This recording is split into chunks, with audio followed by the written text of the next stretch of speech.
Coming up on Mountain News this morning, Eastern Kentuckians partake in early voting to avoid the crowds this coming Tuesday.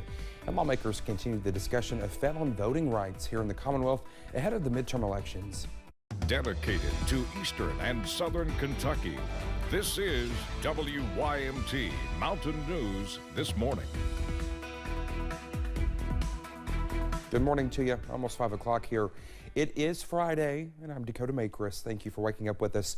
Let's head over to Brandon for a look at our forecast this morning. And Brandon, I don't know, I didn't notice any fog this morning. A little bit, but it wasn't here in Hazard. Okay. So you were okay this morning. But yeah, I noticed a little bit on my way, and not nearly as bad as yesterday, though. So again, we were in pretty good shape this morning overall. Still a bit chilly, but a little warmer than it was this time yesterday. Let's take a look at some of those temperatures this morning.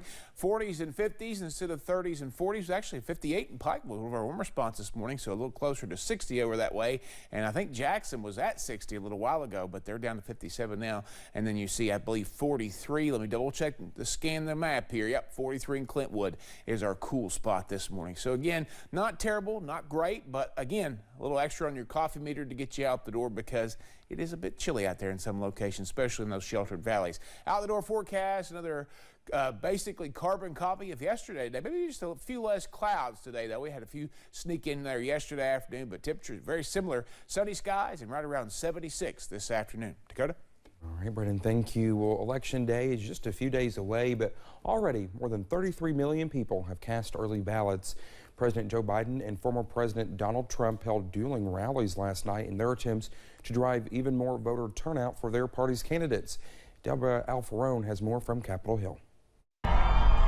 Last night, former President Donald Trump again hinted at another presidential run while campaigning for GOP candidates in Iowa. I will very probably do it again, okay? He also repeated false claims about the 2020 presidential election and urged his followers to monitor the polls next week. If you care about election integrity, volunteer as an election worker, a poll watcher, or a poll challenger, we need you.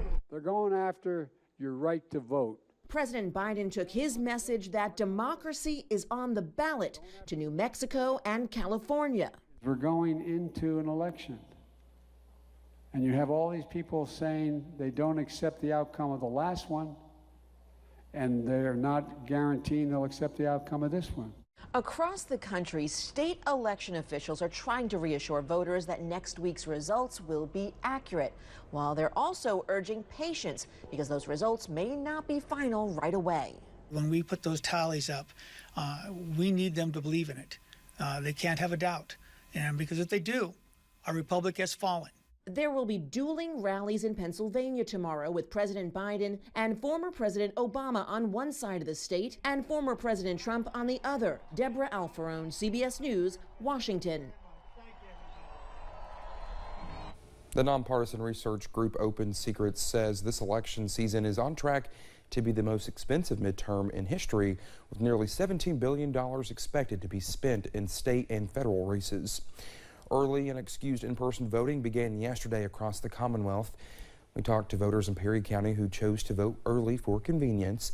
They say it took them 5 minutes to vote from start to finish. Just because I always do. I mean, there's people in there I want to keep in there, and there's some that I really don't want to keep in there. Well, you still have time to early vote today and Saturday. If you live in Perry County, you can cast your vote at the courthouse. Of course, early voting was just not here in Eastern Kentucky. Many people throughout the state were out and about to cast their ballots, including in Lexington. Many were satisfied with the process, saying it was both quick and efficient.